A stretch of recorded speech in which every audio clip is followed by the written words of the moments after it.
Welcome back to my channel. আজকে আমি তোমাদের সামনে আবার এসেছি একটা রেসিপি নিয়ে। সেটা হলো ফুলকপি আলু দিয়ে রুই মাছের পাতলা ঝোল। দেখে নেওয়া যাক আজকের রেসিপি। আমি যে ইনগ্রেডিয়েন্টসগুলো ব্যবহার করব, এই যে দেখো, আমি রুই মাছ নিয়ে নিয়েছি, টমেটো, পেঁয়াজ কুচি, আদা কুচি, রসুন কুচি, কাঁচা লঙ্কা, গোটা জিরে, ধনে পাউডার 1 চামচ, জিরা পাউডার 1 চামচ, তেজপাতা, শুকনা লঙ্কা আর গরম মশলা আমি বেটে নিয়েছি, ধনে পাতা কুচি।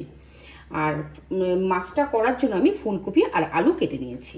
দেখে নেওয়া যাক আজকের মূল রেসিপি। আমি প্রথমে মাছটাকে হলুদ আর লবণ দিয়ে ম্যারিনেট করে রেখে দিচ্ছি।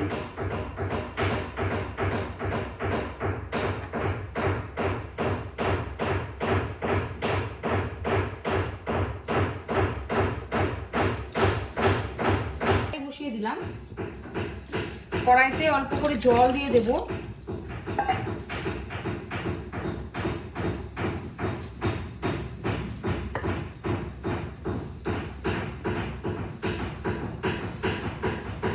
জলের মধ্যে অল্প লবণ দিয়ে দিলাম।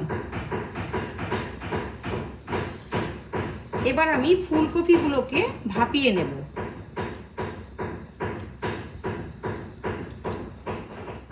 ফুলকপিগুলো ভাপিয়ে নিলাম। আমার ঘরে কনস্ট্রাকশনের কাজ চলছে, যার জন্য রেসিপিগুলো করতে খুব ডিস্টার্ব হচ্ছে।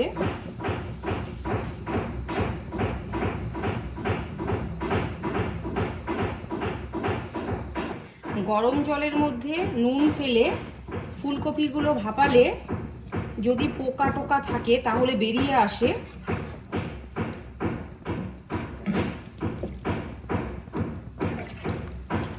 আমার ভাপানো হয়ে গেল, আমি এবার তুলে নিচ্ছি।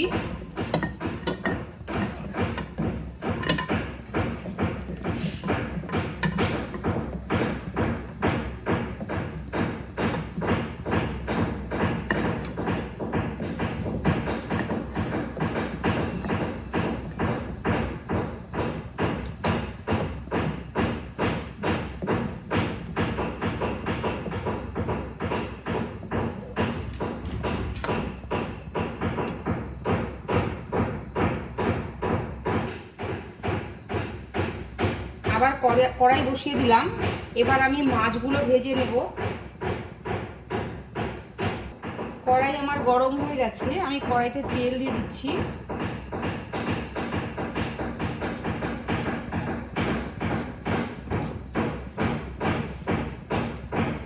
মাছগুলো ছাড়ার আগে আমি অল্প হলুদ আর অল্প লবণ দিয়ে তারপরেই মাছগুলোকে ছাড়বো।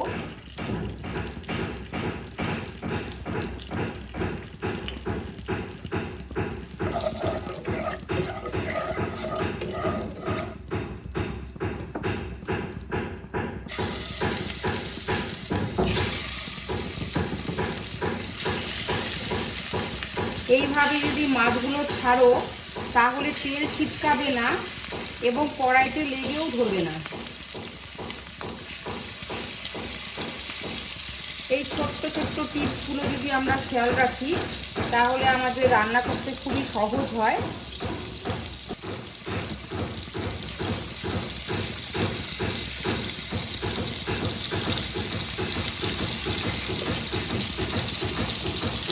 মাছগুলোকে আমি লাল লাল করে ভেজে নেব।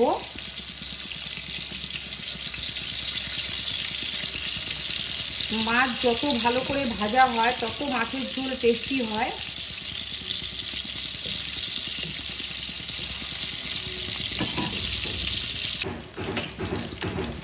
মাছগুলো আমার দেখো লাল লাল করে ভাজা হয়ে গেছে, আমি এগুলোকে তুলে নেব।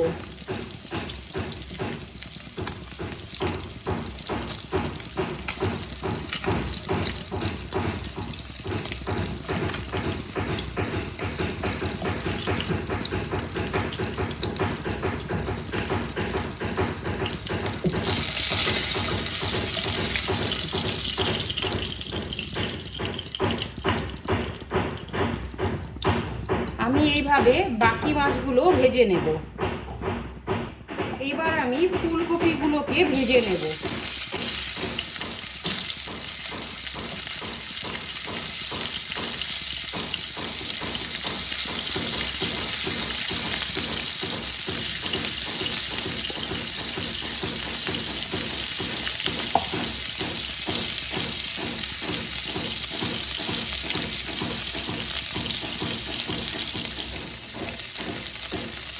অল্প হলুদ আর অল্প লবণ দিয়ে ভেজে নেব।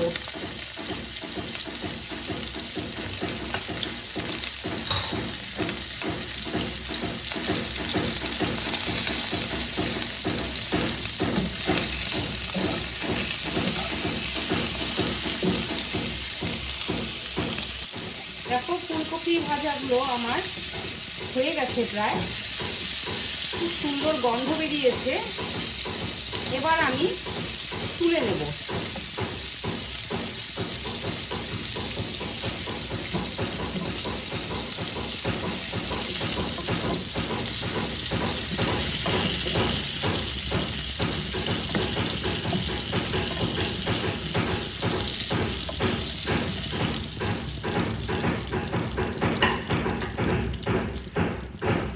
এবার আমি বাদ বাকি ফুলকপিগুলোকেও ভেজে নেব।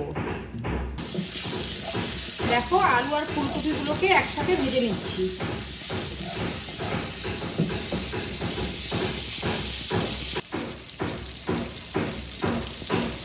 এগুলোকেও আমি তুলে নিচ্ছি।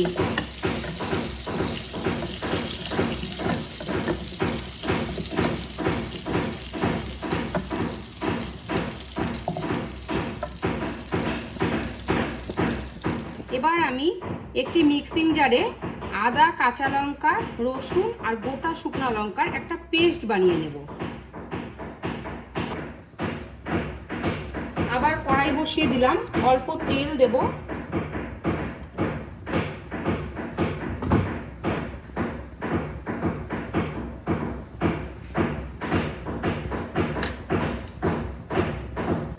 তেল আমার গরম হয়ে গেছে। এর মধ্যে আমি গোটা জিরে আর দুটো তেজপাতা সোমবারে দিয়ে দেব।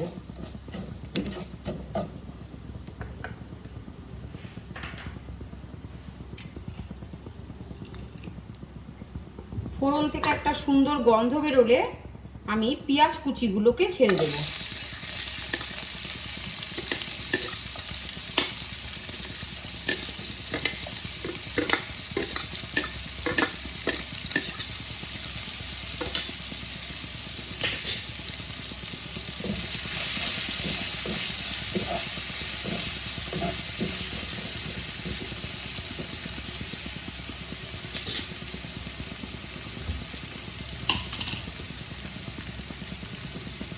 অল্প হলুদ আর অল্প লবণ দিয়ে দেব।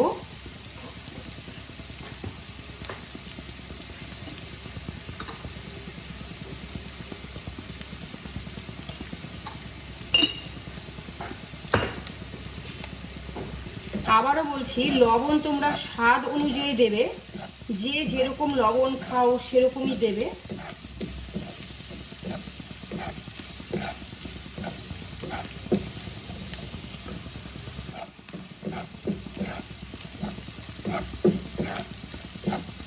পেঁয়াজটাকে আমি হালকা ব্রাউন কালার করে নেব।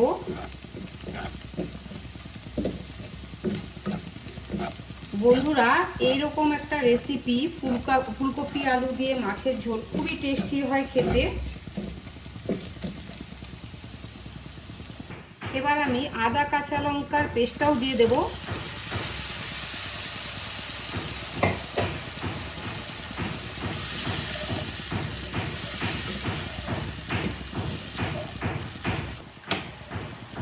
এর মধ্যে আমি জিরে পাউডার অ্যাড করে দিলাম আর ধনে পাউডার দিলাম।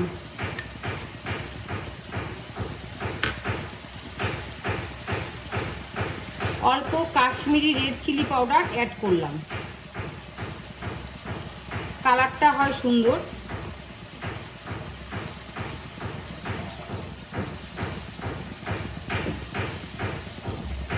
ভালো করে কষিয়ে নেব।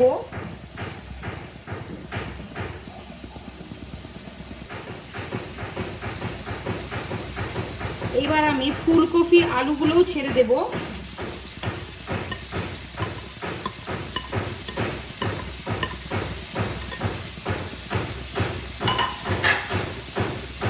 একসাথে মশলার সাথে কষিয়ে নেব।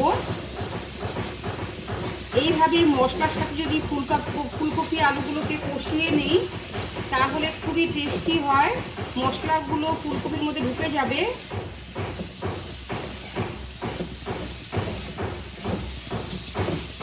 আঁচ কমিয়ে কমিয়ে ভাজবো।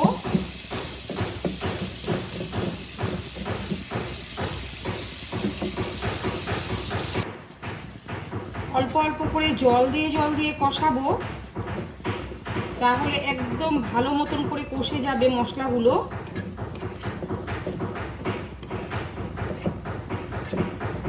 যত মশলা কষানো হবে তত রান্নার স্বাদ দ্বিগুণ হবে।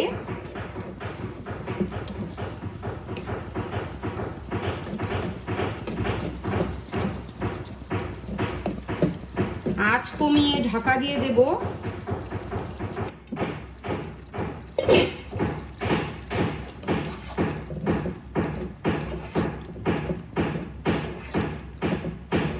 খুব সুন্দর করে ভালো করে কষিয়ে নেব।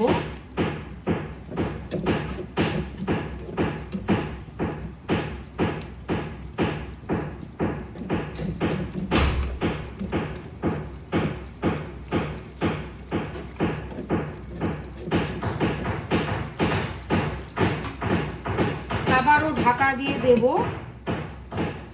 টমেটোটাকে যে কুচি করে কেটে নিয়েছি সেটার একটা মিক্সিং জারে পেস্ট বানিয়ে নেব।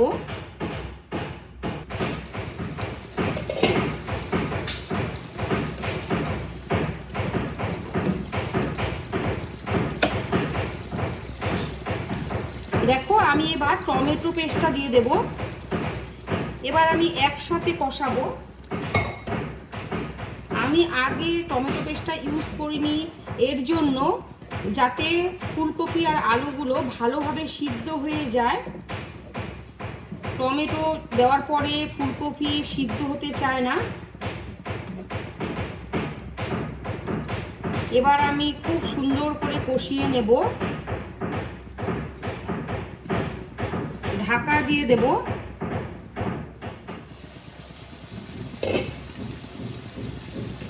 দেখো আমার ফুলকপি আলু থেকে একদম তেলগুলো ছেড়ে এসেছে।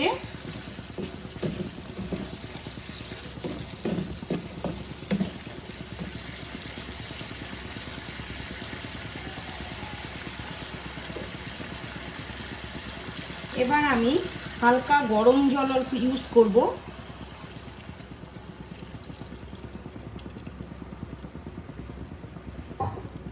মাছের ঝোলে গরম জল যদি দাও তাহলে খুবই ভালো হয়, টেস্টটাও মনে হয় আমার বাড়ে।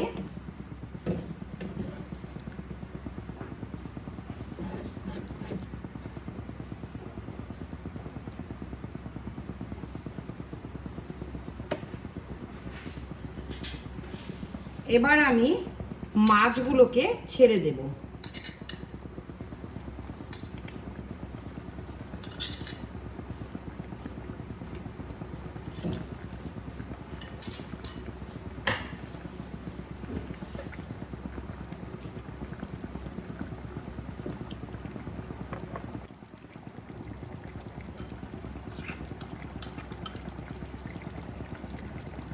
আমি অল্প দারচিনি আর এলাচ বেটে রেখেছি, ওটা অল্প দিয়ে দেব।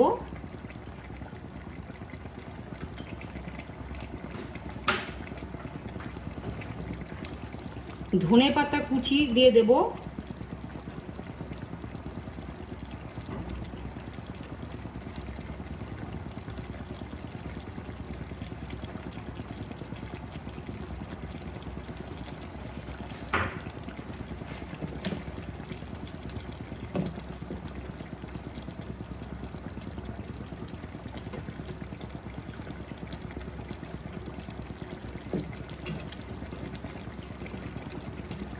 শীতের দিনে এরকম একটা মাছের ঝোল হলে আর কিছুই লাগে না।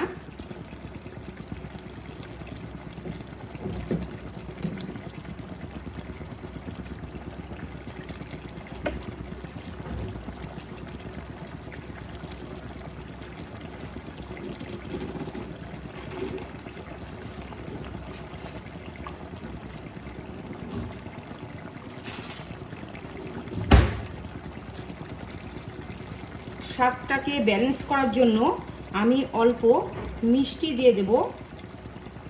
তোমরা দিলেও দিতে পারো, না দিলেও নাই।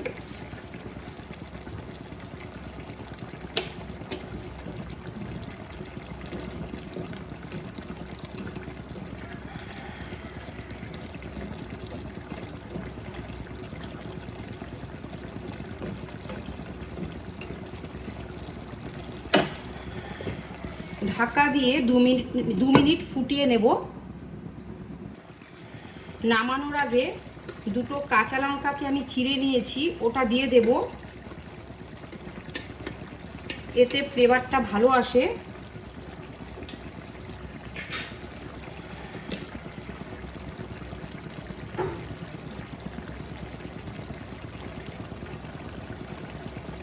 বন্ধুরা দেখো, আমার ফুলকপি আলু দিয়ে গরমা গরম মাছের ঝোল রেডি। এবার আমি এই মাছের ঝোলকে একটা বোলের মধ্যে নিয়ে নেব। বন্ধুরা, তোমাদের রেসিপিগুলো কেমন লাগছে অবশ্যই কমেন্টের মাধ্যমে জানিও। যদি ভালো লেগে থাকে তাহলে একটা লাইক অবশ্যই দিও, আর শেয়ার করে পাশে থেকো। আর যদি ইউটিউব থেকে দেখে থাকো তাহলে চ্যানেলটাকে সাবস্ক্রাইব করে দেওয়ার অনুরোধ রইল। ফেসবুক থেকে দেখে থাকলে ফলো করে দিও। ভালো থেকো, সুস্থ থেকো, ধন্যবাদ।